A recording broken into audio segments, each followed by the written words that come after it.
Hi hello నమస్తే welcome back to our channel Lakshmi Kingdom. ఎలా ఉన్నారండి మీరందరూ? మరొక వీడియోతో మీ ముందుకు వచ్చేసాను. చాలా గ్యాప్ అయితే వచ్చిందండి. ఒక 2 వీక్స్ టూర్కి వెళ్ళామని చెప్పాం కదా.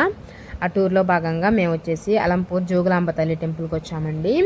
ఇది అష్టాదశ శక్తిపీఠాల్లో ఒక శక్తిపీఠము. ఇక్కడ వచ్చేసి అమ్మవారి పై పన్ను అంటే పై భాగంలో ఉన్న దవడ పై పన్ను పడిందండి. 18 శక్తిపీఠాల్లో ఇది ఒక శక్తిపీఠము.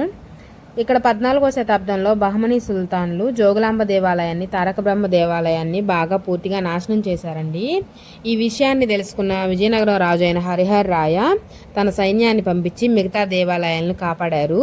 2005 వరకు కూడా అమ్మవారి విగ్రహం, తారక బ్రహ్మేశ్వర లింగం, బాలబ్రహ్మేశ్వర స్వామి గుళ్ళో ఉన్నాయండి. 2006లో ఈ దేవాలయాన్ని నిర్మించారు. కొత్తగా కనిపిస్తుందండి మీకు ఆలయం, వచ్చే వీడియోలో ఉంది. ఇక్కడ అమ్మవారు సేమ్ వరంగల్లో ఉన్న భద్రకాళి అమ్మవారి లాగే జోగులాంబ తల్లి అమ్మవారు ఉంటుంది. ఇక్కడ వచ్చేసి మెయిన్ 2 టెంపుల్ అండి. జోగులాంబ అమ్మవారి ఆలయం ఒకటి, బాలబ్రహ్మేశ్వర స్వామి ఆలయము. మేము వెళ్ళేసరికి క్లోజింగ్ టైం అయింది. ఒక ½ అన్ అవర్ అక్కడే వెయిట్ చేస్తే మళ్ళీ ఓపెన్ చేశారు టెంపుల్ని. ఇక్కడ ఎక్కడ చూసినా కూడా అన్ని లింగాలే కనిపిస్తుంటాయండి. దర్శనం చాలా బాగా జరిగింది.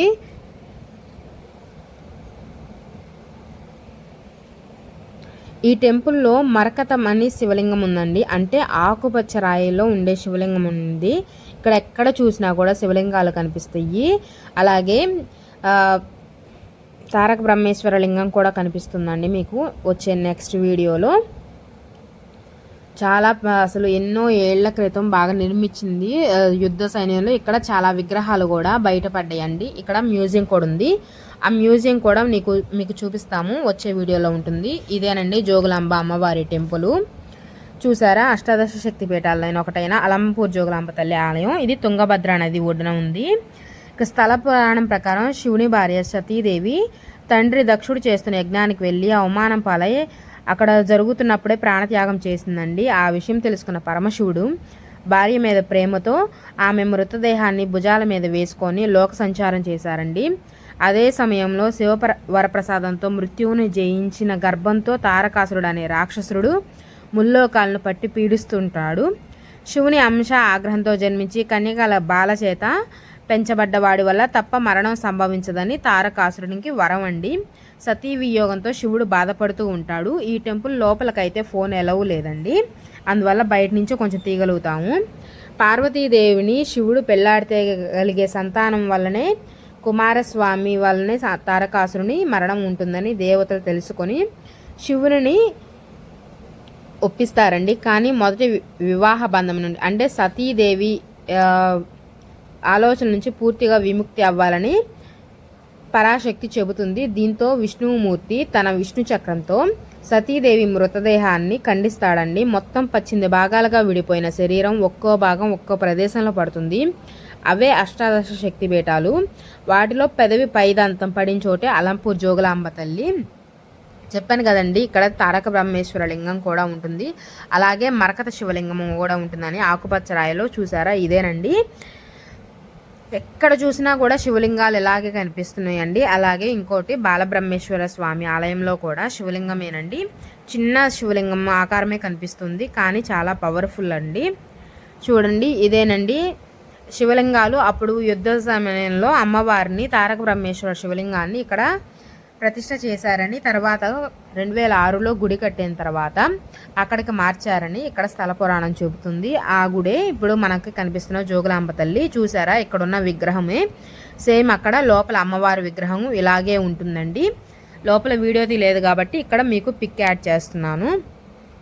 చూసారా, అలా కనిపిస్తున్నాయి. అలాగే ఇక్కడ పక్కన మ్యూజియంలో చెప్పాం కదండి, అక్కడ అన్ని యుద్ధం జరిగినప్పుడు అక్కడ బయటపడ్డ విగ్రహాలేనండి ఇవన్నీ. మొత్తం ఈ నగరంలోనే అన్నీ దొరికినాయి.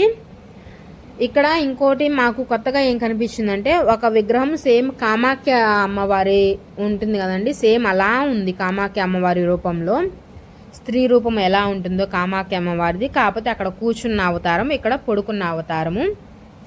ఫస్ట్ టైం చూస్తున్నాను ప్రతిదీ. అలాగే చాలా చాలా బాగుందండి. దర్శనం ఒక్కసారన్నా లైఫ్లో చేసుకోవాలా. అన్ని విగ్రహాలు కూడా చండి నవగ్రహాలు మొత్తం అష్టాదశాలు ఎలా యుద్ధం జరిగినప్పుడు అక్కడ దొరికినవి అన్నీ కూడా ఇలా ఎగ్జిబిషన్గా పెట్టి చేస్తున్నారండి. చాలా బాగుంది. మనం ఇప్పుడంటే ఐబ్రోస్ అవి చేపిస్తున్నాం, కానీ అప్పట్లోనే సూర్యమాత విగ్రహానికి కనుబొమ్మలతో కూడిన విగ్రహం ఉందండి. మాకు కొంచెం ఆశ్చర్యం కలిగించిన విషయము. ఎందుకంటే ఇప్పుడు ఫ్యాషన్ ట్రెండ్ను బట్టి అలా మనం ఇప్పుడు చేయించాం, కానీ అప్పట్లోనే విగ్రహానికి కనుబొమ్మలు అలా ఐబ్రోస్ అవి చాలా బాగున్నాయండి. మీకు విగ్రహం కనిపిస్తుంది, చూపిస్తాను. మీరు కూడా లైఫ్లో ఒక్కసారి దర్శనం చేసుకోండి, చాలా చాలా బాగుంటుంది. సప్తమాతృకలు ఇన్ని విగ్రహాలు దొరికినాయండి ఆ ప్రదేశంలో. అసలు